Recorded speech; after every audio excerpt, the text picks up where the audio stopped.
I'm back. Sorry it was a longer break than I thought it would be. I got really busy. I definitely could have had more time to make another video, but I moved it to somewhat towards the bottom of my priority list of things that I had to do.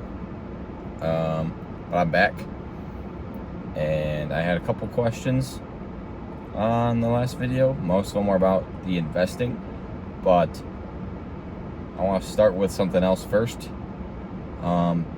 There's a lot of people, especially in this economy today, that feel like they're behind or stuck, especially people my age, but this is for everybody. And just two pieces of advice that I want to give to everybody from what I've seen and what I've read and what I've researched and personally experienced. Two things that you should do that are not necessarily low effort, but they have a very good return of investment for the amount of time that you put in. Number one, first of all, the mind, your brain, is the most powerful tool that you will ever use or see or experience in your life. So you have to keep it sharp. And one of the easiest ways to do that is, like, besides from eating proper food, getting enough sleep, doing all that stuff, is to close all of the open loops that are left in your life. By that I mean, if you have conflicts going on with another person, and even if you think that you're completely right and they're in the wrong, sorry, I thought I heard something. Even if you think that you're completely right and they're in the wrong,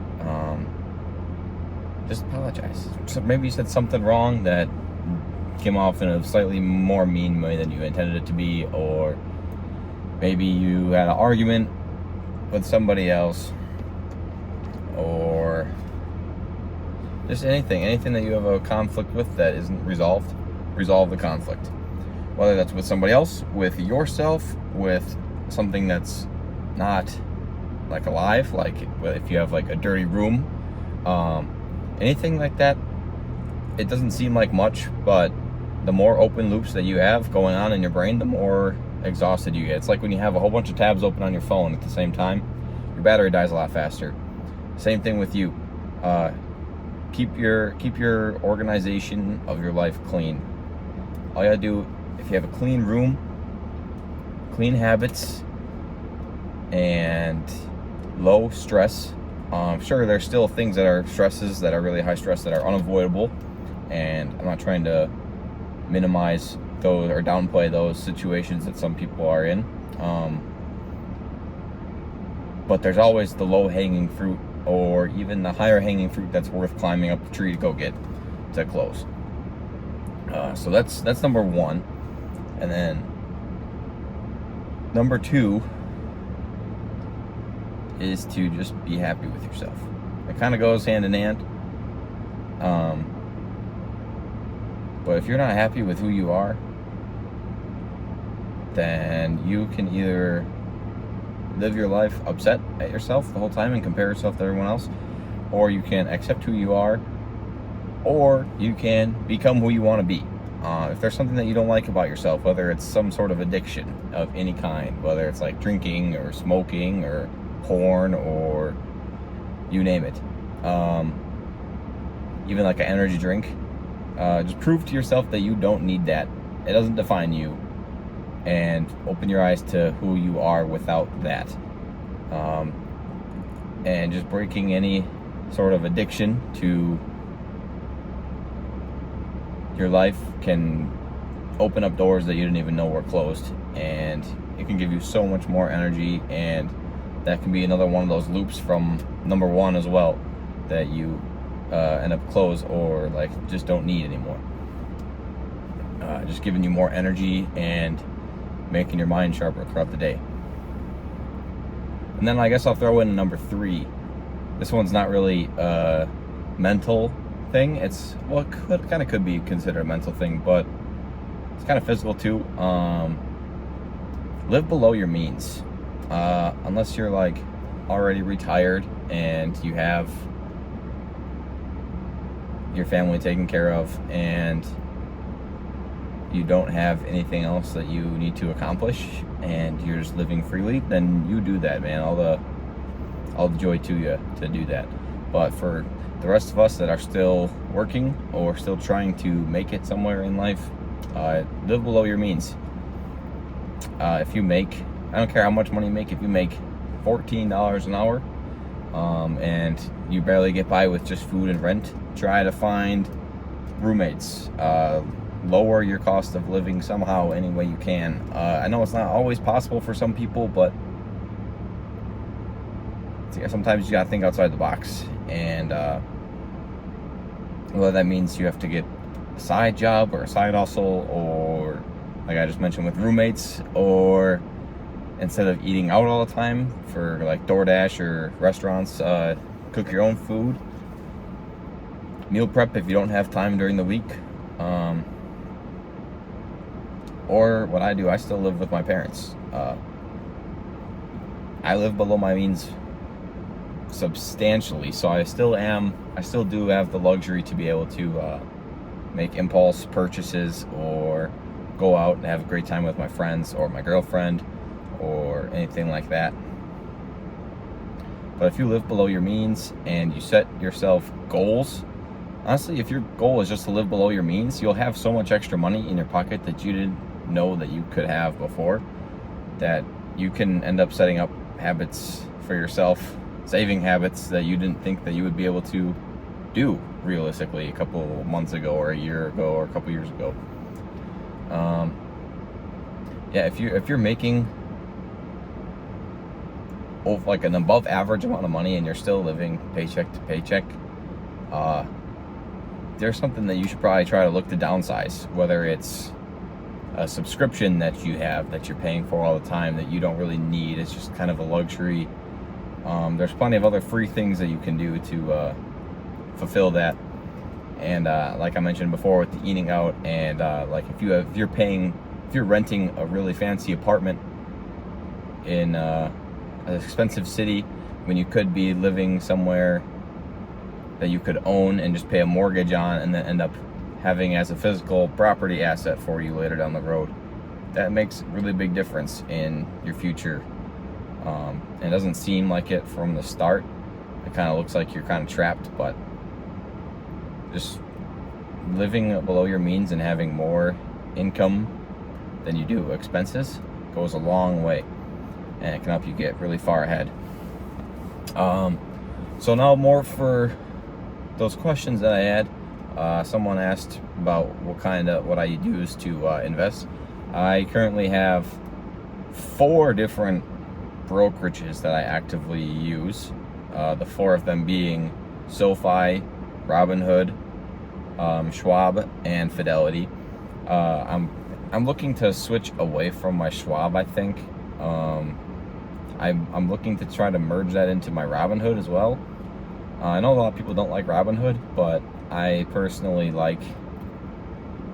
I value their mobile UI and the ease and the access to trading, and just instantly buying a stock at any point without having to wait for funds to settle or anything like that, and like you're instantly able to invest any deposit that you put in there.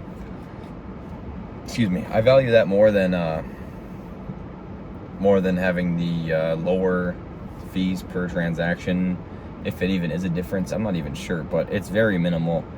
And I have the Robinhood Gold, so I get the card. I get the Robinhood Gold card for 3% cash back everywhere. And I have a couple other credit cards too. So if I don't get a more competitive cash back rate somewhere else, I use my Robinhood Gold for everything else I can. And all that money that I have for my cash back, instead of buying things I don't really need, I have directly going right back into my investment account. So that's where most of my portfolio is my Robinhood. I also have a Roth IRA on Robinhood as well. Self-directed. Everything I do is self-directed. And I really only do individual stock pickings. I don't do index funds, or sometimes I do a little bit of leveraged ETFs, but nothing crazy. I don't like to gamble my account in options or like those leverage ETFs. I like to only have a small amount of exposure for things that I'm either confident in or willing to take the risk in. But most of my stuff is long-term growth centered. Not always growth stocks. I do a mix of growth stocks and what I find to be values, and also some safer stocks that like have the dividends. And I liked having that balance, because even when the market is shaky in a certain sector, like right now, how all the AI stocks are starting to tumble, like the Micron and the AMD and the SK Hynix and all those, like SanDisk, all those memory and chip stocks are tumbling right now. Even with those being some of my bigger positions, not all of those, but some of them being some of my bigger positions, and having them be tumbling in the, like so far this week, they're down a lot this week even, and it's only Tuesday. I'm still up on the week, even with that, because I have a balance, and I have a safety net or a life jacket on my account by doing that. So I recommend doing that, and also being able to research everything, but don't just dive in on one thing or one thesis that you have right away without doing the actual research for it all. And I can end up making some educational videos about how I do my research and what tools I use. I'm actually in the middle of making a tool. It's called Implied Lens. So I've been running a X page for it. I've been trying to grow that. I got just over 500 followers in a couple weeks, so I'm pretty happy with how that's growing. And then the website is just impliedlens.com. I'm not trying to push it down your guys' throats. I'm just going to mention it a couple times here and there because it's something I've been spending a lot of time on. It's definitely got a lot of work to go before it's fully ready to use, and a lot of the tools are kind of they're not perfected right now. They're kind of just, they're not placeholders either, because they do work, but there's a lot of fine-tuning that needs to be done before I would hand them off to a friend or a family member of mine and say, here, this is the one-stop toolkit that you're going to need to do. And I want to make it more reasonably priced for everybody to be able to access, and it was subscription based right now, but I think I'm going to add a lifetime membership in there. And I don't want to like just try to price gouge everybody and just rake all the money out of people, because that's not what I am here for. But I spend so much time working on it that I either just keep it for myself, or I need to, make it worth it for me to be able to put all this time and effort in there for everybody else too. So that's why I wouldn't make it free. But moving on from that, in my SoFi account, I use SoFi as my main banking account, because they had a nice direct deposit bonus when I was signing up there, and it's also very quick to move all my stuff around. And I also play around with an investment account there. That one I do more for fun rather than for like seriousness. Like that one I'm down all the time in, I'm not up all the time in, but I only have a fraction of what my actual portfolio size is in that SoFi one, so I kind of just have a little bit more risk going on there, and who knows, maybe it'll pay off, maybe it'll end up working out, and I might bring it over to my Robinhood eventually, but until then, it's just fine where it is.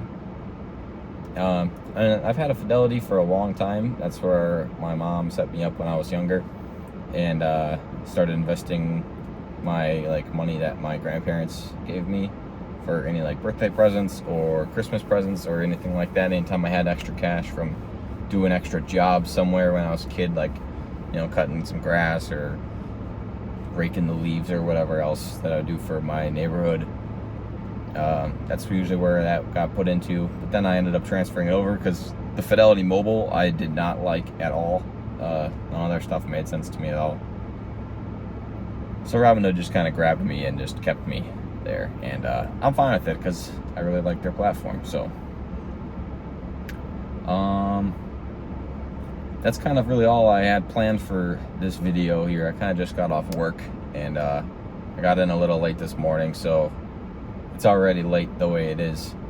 I'm usually home for already an hour by now, but I figured I'd sit down and have a quick video made because it's been a while, and I appreciate all 4 of you guys that subscribed. I know these videos might be a little boring of me just sitting in my car and yapping to you guys, but seriously, I really appreciate anyone that's subscribed or liked or anything like that, because hopefully this is just the beginning, and hopefully I end up actually making this be something. And yeah, like I said, if there's other interests that you guys have that you share with me, like I was saying, I like to play like basketball a lot. I do some running, I do some weightlifting, I do I don't know if I just said this or not, but I do video games. If you ever want me to see me make any of those videos, or I mean, who knows, if this gets big enough, maybe I'll even transition over to doing some live streaming too. And yeah, I can make some educational content revolving like stock market and just day-to-day habits and motivational stuff like that too.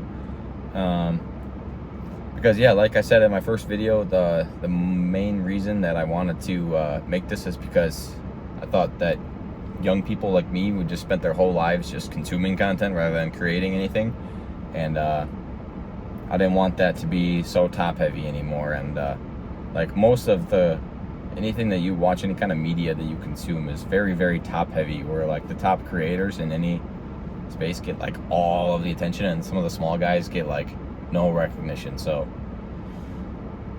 I'm hoping I can make an impact somewhere on something regarding that space, and be able to have a following and a fan base, not a fan base, but just an audience that I can use to convey information that I find useful and beneficial to other people like myself, and anyone else that shares any sort of ideologies or similarities in any way, shape, or form. I just want to make a good mark. So, that being said, I think that's all I got. If you made it all 18 or however long this video ends up being, this one I actually didn't have any edits. No edits. Making my editor's job really easy. That's myself. I don't have an editor. If you made it this far, shout out to you. Hopefully you learned something. Hopefully you have a takeaway, and hopefully you're able to start making the world a slightly better place. So, thank you and goodbye.